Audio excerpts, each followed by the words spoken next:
depois, tá bom? Mas, então é isso. Agora vamos à palavra de Deus. Nós vamos dar sequência às nossas mensagens com base na carta aos Hebreus. E hoje a gente vai pensar, agora pela manhã, sobre o tema Não Fique para Trás. Eu preguei sobre esse mesmo assunto há 2 anos passados aqui, no mês de julho, mas o texto foi outro, apesar do tema ser igual, e também as ênfases foram diferentes. Eu quero convidar os irmãos a ficarem em pé só mais uma vez, para a gente ler este versículo da Palavra de Deus, de Hebreus capítulo 4, versículo 1. Eu vou ler e depois os irmãos repetem comigo, ok?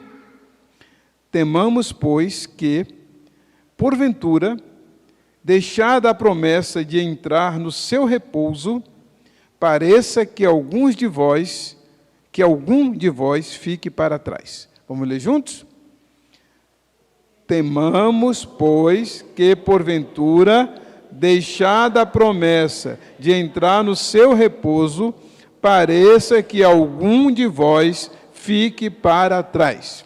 Deus nos ajude a compreender a sua palavra. Amém? Podem sentar. Irmãos, não fiquem para trás. Isso é o temor aqui, vocês perceberam? Que ele está preocupado com isso? Que alguns estejam na caminhada e por algum motivo fiquem para trás. Sobre quem ele está falando? Ele está fazendo aí um paralelo entre o que aconteceu com o povo de Israel quando saiu do Egito. Sabe quantos homens acima de 20 anos havia, os que podiam sair para a guerra? 603.550. 603.550. Você sabe, João Bosco, quantos desses 603.550 chegaram? Sabe não, né? Deixe-me ver, para quem que eu vou perguntar? Antônio, você sabe? Eu estou perguntando para quem eu acho que não sabe, né? Você sabe, Antônio, quantos chegaram? Não, né? Eu sei que muita gente aqui sabe. Só 2.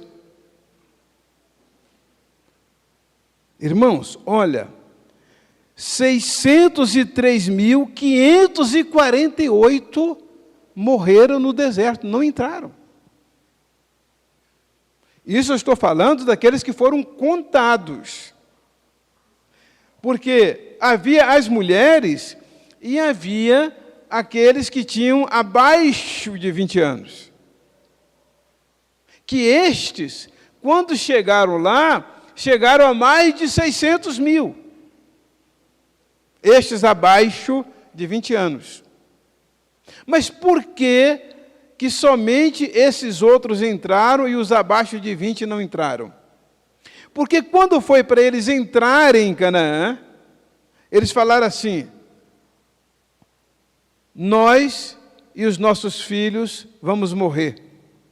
Aí Deus falou: vocês falaram nos filhos? Pois é, eles vão entrar e vocês não vão. Então, os filhos deles, abaixo de 20 anos, entraram. Mas destes 603.550, 603.548 morreram no deserto, não entraram. Aí o escritor da carta aos Hebreus fala assim: eu estou preocupado, eu estou temendo que aconteça isso com vocês também. Por quê? Porque nós estamos numa caminhada. E muitas vezes estamos igual ou iguais aos filhos de Israel, caminhando num deserto. Se cada irmão tivesse oportunidade de vir aqui, de compartilhar quais são as lutas que tem enfrentado, quais são os desafios da vida, quais são os momentos de deserto da sua vida, certamente vocês iriam ter muita experiência para compartilhar. Porque como tem deserto na vida da gente, né, irmãos? Quantos desafios! Então, um dos propósitos da mensagem de hoje é, meu irmão, não permita que o deserto da vida atrofie sua chegada a Canaã. Não permita. Não fique para trás. Apesar das lutas, dos desafios, das provações, às vezes de momentos que você acha que não vai suportar, não permita que os desertos da vida impeçam você de chegar ao propósito que Deus tem para você.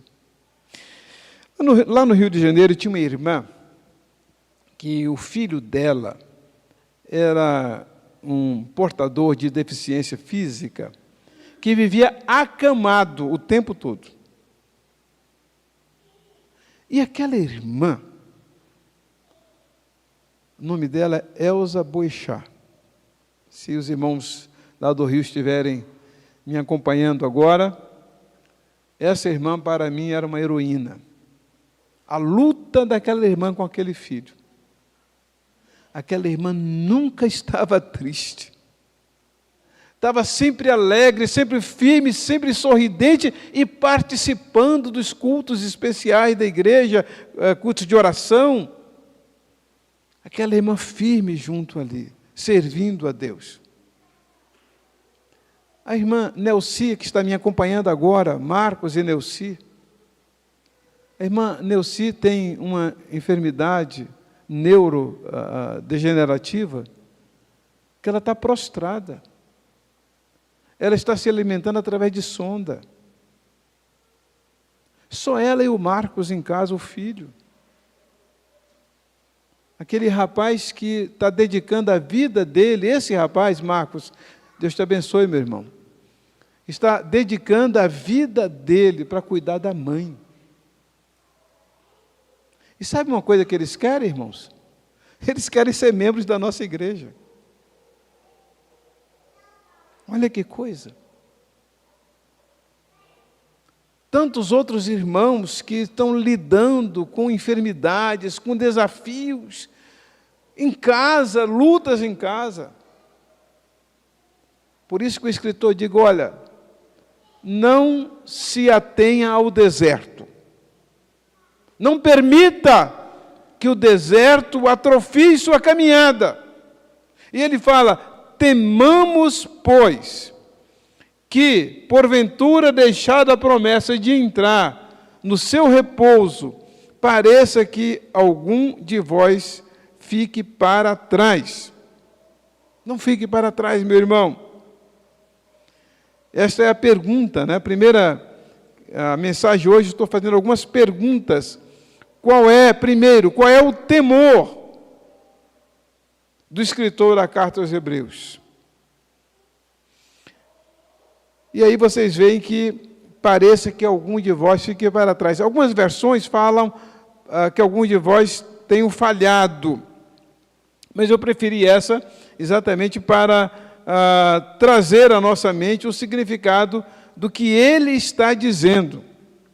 Por isso, irmãos, que no capítulo 12, no versículo 1 de Hebreus, ele diz o seguinte, a parte B do versículo, portanto, deixemos de lado tudo que nos atrapalha e o pecado que se agarra firmemente em nós e continuemos a correr, sem desanimar, a corrida marcada para nós. Nova tradução da linguagem de hoje. Então está aí esse desafio, a gente não permitir que o pecado ou que qualquer outro embaraço obstrua, interfira nessa nossa caminhada. E aí eu quero fazer uma segunda pergunta. Por que não devemos ficar para trás, conforme Hebreus 4, 12, aí, a primeira parte? Porque também a nós foram anunciadas as boas novas, como se deu com eles. Aquelas pessoas não estavam sem pregação, não estavam sem mensagem. Elas receberam uma mensagem de que Deus tinha uma promessa para a vida delas. Mas os temores, até de enfrentar os inimigos mais à frente, levaram aquelas pessoas a abrirem mão da promessa. Hoje à noite, se Deus permitir, eu vou pregar sobre o pecado contra o Espírito Santo. E aí eu vou falar um pouco sobre Esaú, que abriu mão da primogenitura dele. E ele está dizendo aqui, olha, a gente não deve ficar para trás, a gente deve prestar atenção no que a gente tem ouvido.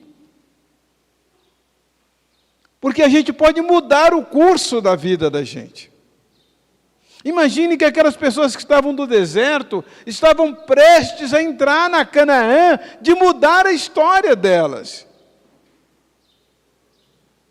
Mas aí, como elas optaram por não entrar, o que aconteceu? Continuaram no deserto. Continuaram no deserto até a morte. Meu irmão, é isso que você quer para você? Claro que não.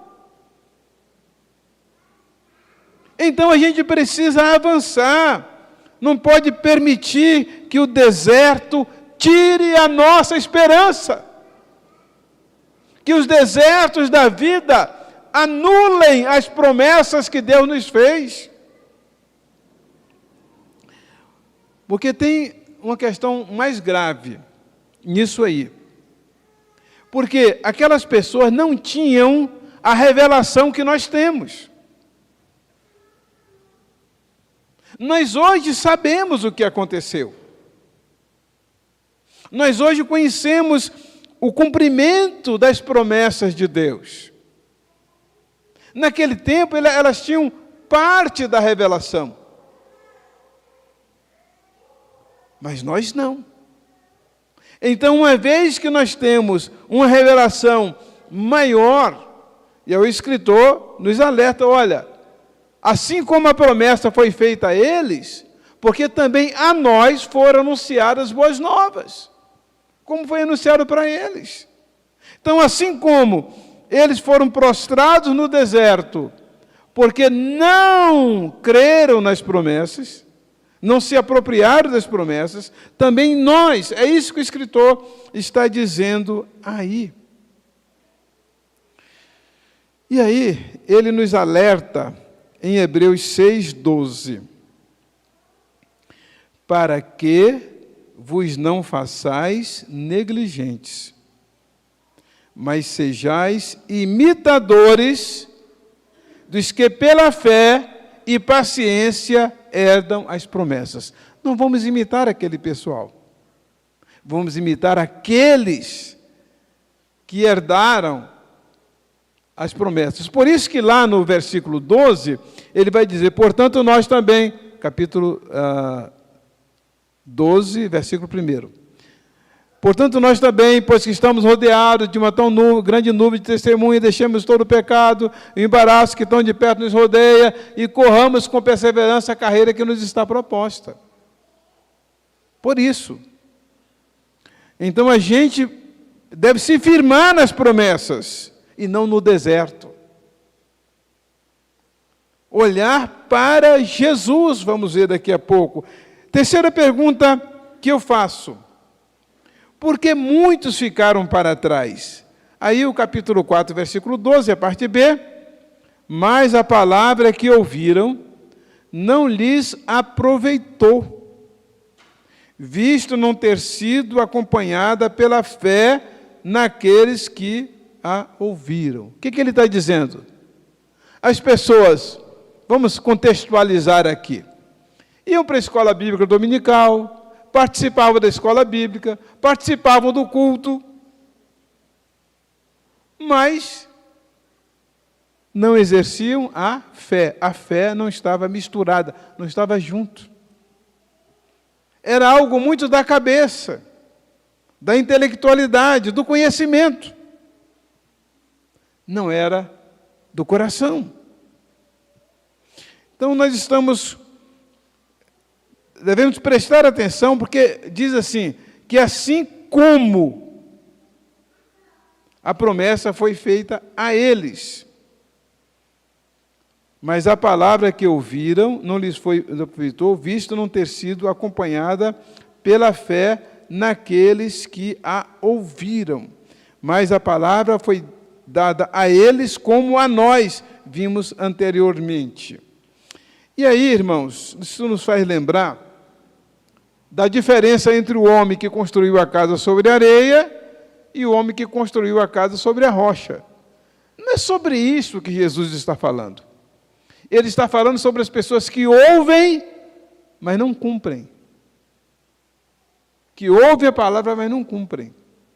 Então, a gente que está aqui, graças a Deus pela presença dos irmãos, mas, ao ouvirmos a palavra, ela se torna um testemunho contra nós. A gente ouve, mas não cumpre, a palavra se torna uma testemunha contra nós. Então, precisamos fazer tudo o que estamos fazendo, mas envolver a fé. Não permitir que a nossa fé caia, desvaneça. Quarta pergunta que eu faço. Qual é a recompensa daqueles que creem? Se, por um lado, quem não creu foi prostrado no deserto, por outro lado, há promessas para aqueles que creem. Hebreus 4:13. Nós, porém, ele diz o seguinte, olha, eu estou preocupado com aqueles que estão ficando para trás. Mas, olha, nós não vamos fazer isso, não. Conosco não vai acontecer isso, não. Nós, porém, que cremos, entramos no descanso, conforme Deus tem dito. Assim jurei na minha ira, não entrarão no meu descanso. Vocês se lembram que Jesus falou assim, vinde a mim todos vós que estáis cansados e oprimidos, e eu vos aliviarei? Tomai sobre vós o meu jugo e aprendei de mim, que sou manso e humilde de coração, e encontrareis o quê? Encontrareis descanso para as vossas almas. Não é para o corpo, para as almas. Esse lado da psique, esse lado emocional da nossa vida, no qual nos sentimos cansados tantas vezes, desanimados tantas vezes, porque lidamos tantas vezes com os mesmos desafios que parecem insolúveis, que a gente tende a se cansar. Não está projetado aí? Por isso que lá no versículo 12 vai dizer, portanto, tornai a levantar as mãos cansadas e os joelhos desconjuntados, e fazei veredas direitas para os vossos pés, para que aquele que manqueja não se desvie completamente, antes seja curado. E aí vem o desdobramento dos próximos versículos, que eu vou entrar neles à noite, sobre o pecado contra o Espírito Santo. Então, meu irmão, minha irmã, não permita que o cansaço físico e principalmente da alma possa tirar você da sua caminhada, do seu objetivo. Levante as mãos cansadas, levante os joelhos desconjuntados, tome uma atitude. Porque Deus tem um descanso diferenciado para cada um de nós. Aliás, Miqueias vai dizer isso, né? Levantai-vos e andai, porque não será aqui o quê? O vosso descanso. Levantai-vos e andai, porque não será aqui o vosso descanso. Nosso descanso não será aqui. Aliás, Tancredo Neves dizia que, quando queriam que ele descansasse, ele falou, olha, eu vou ter a eternidade para descansar. Não sei se ele está descansando agora, só Deus sabe. Porque a Bíblia diz que bem-aventurados os mortos, que desde agora morrem no Senhor, para que descanse dos seus trabalhos e as suas obras os sigam. Só aqueles que morrem no Senhor. Aí o escritor da carta aos Hebreus, mais na frente, vai dizer que resta ainda um descanso para o povo de Deus. Querendo dizer que Deus não descansou no 7º dia, não. Que aquele dia não era dia de descanso, não. Aliás, eu fiquei muito feliz, porque agora, na convenção, uma das mensagens que eu ouvi, eu falei, Deus, que bênção. Você ouvir uma pessoa pregando uma coisa que você pensa igual. Porque às vezes até parece que você está falando heresia, não é? Porque a palavra descanso ali, não é o descanso de uma pessoa cansada. Na verdade, ali significa celebração. O dia de celebração, o dia de celebrar.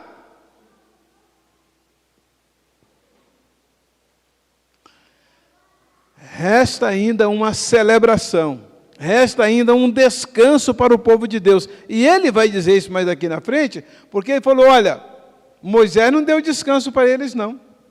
Porque se Moisés lhes tivesse dado descanso, a Bíblia depois não iria dizer, resta ainda um descanso para o povo de Deus. Então, meu irmão, você está cansado?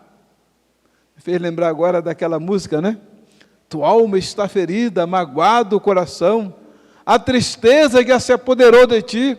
Escuta, meu amigo, Deus nos fala assim, ó cansados e oprimidos, vinde a mim. Então, a sua alma está cansada, meu irmão? Descansa no Senhor, é o que diz lá no Salmo 37. No versículo 5 diz o que? Entrega o teu caminho ao Senhor, confia nele e o mais ele fará. Mas no versículo 7, logo no princípio do versículo 7, ele diz, descansa no Senhor e espera nele. Então, o nosso descanso, que Deus tem prometido, Deus promete que vamos entrar nele. Nós, porém, que cremos, entramos no descanso, conforme Deus tem dito. Assim jurei na minha ira, não entrarão no meu descanso.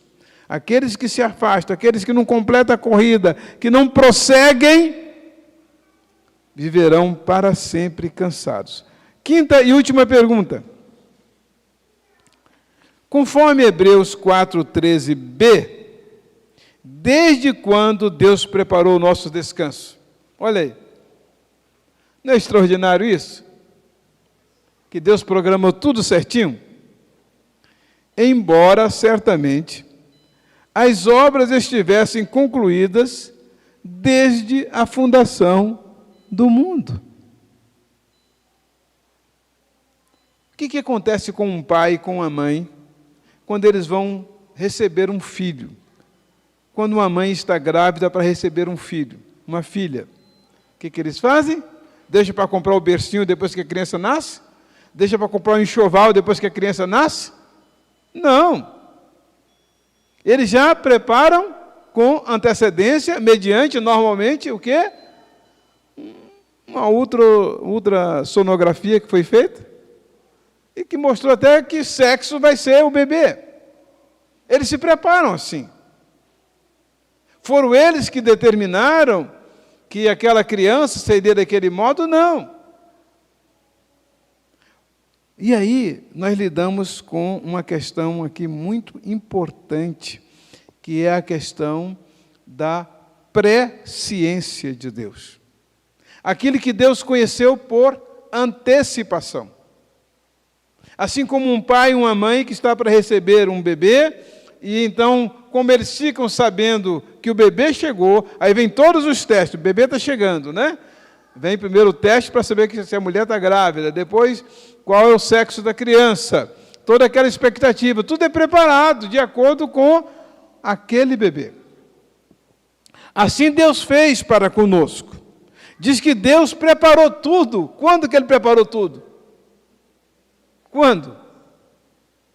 Antes ou desde a fundação do mundo. Que coisa, meu irmão. Deus já sabe o que vai acontecer com você amanhã, depois de amanhã. Deus sabia há 5, 10 anos atrás o que estaria acontecendo com você hoje. E às vezes a gente está tão aflito, e Deus está fazendo assim, Que coisa, né? Ele ou ela não sabe o que eu estou preparando. Já está pronto, já está preparado. Vocês acham que Deus fica aflito? Não, porque Ele está vendo tudo, Ele já sabe qual é o fim de cada um de nós. O que vai acontecer depois, Ele já sabe. Já sabe como será o fim da nossa aflição, do nosso sofrimento, qual será o fim do nosso deserto. Ele já sabe, meu irmão, minha irmã. Ele já sabe. Por isso que Ele não se aflige. Porque o nosso sofrimento, ele é no tempo. O conhecimento de Deus está acima do tempo. Aquelas palavrinhas gregas que eu já falei para os irmãos aqui. Cronos, Kairos, Aionios. Então Deus já sabe, Ele vive fora do nosso tempo.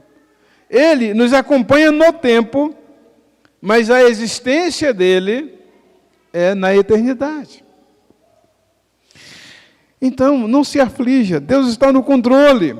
E o texto que eu queria falar para os irmãos, de Romanos 8, 29, que esse texto muitas vezes é usado para doutrina calvinista da predestinação, mas aqui diz o seguinte, olha só, é só ler a Bíblia. Porque aos que de antemão conheceu. O que Deus fez? Uma radiografia. Deus fez uma ultrassonografia. Dentro do conhecimento dele, não é? Aí ele conheceu por antecipação. O que ia acontecer?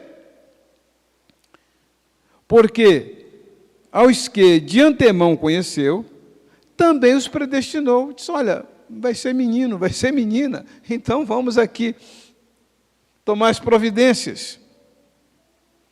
Os predestinou para serem conforme a imagem do seu Filho, a fim de que ele seja o primogênito entre muitos irmãos. Eu quero terminar, irmãos, lendo um texto que fala muito ao meu coração também, que é de 2 Crônicas, capítulo 15, versículo 7. Eu queria pedir aos irmãos ficarem em pé para a gente ler esse versículo, a gente encerrar a meditação desta manhã, convidando cada um a caminhar, não desanimar, não deixar se abater nos desertos da vida, que diz assim, mas sede fortes, e não desfaleçam as vossas mãos, porque a vossa obra terá recompensa.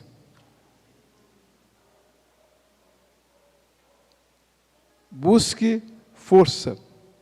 Lá na carta aos Hebreus, no capítulo 11, vai ter um versículo que vai dizer que aquelas pessoas, os heróis da fé, tiraram força de onde mesmo?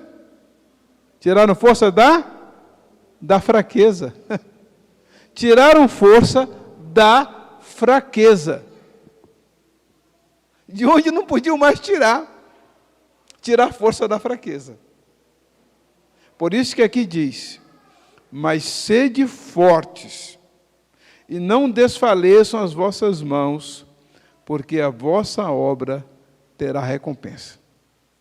Todo mundo sabe, eu não coloquei, mas todo mundo sabe, 1 Coríntios capítulo 15, versículo 58, eu vou começar, eu tenho certeza que os irmãos vão continuar. Portanto, meus amados irmãos, sede firmes e constantes, sempre abundantes na obra do Senhor, sabendo que o vosso trabalho não é vão no Senhor. Você, meu irmão, que está caminhando conosco, pode estar certo que Deus vai recompensar você. Está nessa caminhada. Eu só espero que você não desanime, não fique para trás. Está aí o desafio para todos nós. Vamos orar então. Ó Deus, nosso Pai, pedimos-te perdão pelas vezes que temos fraquejado, pelas vezes, Senhor, que nos temos prostrado de desânimo, mas pedimos que Tu nos tomes pela mão, que Tu mesmo nos levante, nos sustentes, como a Tua palavra diz, com a destra salvadora, Que a Tua palavra diz que ainda que caia não ficará prostrado, porque poderoso é Deus para o levantar. Que nesta manhã Tu possas levantar aqueles que estão prostrados, Senhor, desanimados. Possa fortalecer, Senhor, os que estão fracos, renovar a esperança daqueles que a perderam. Ajudar cada um, Pai Santo, a prosseguir nessa caminhada de deserto, sabendo, Senhor, que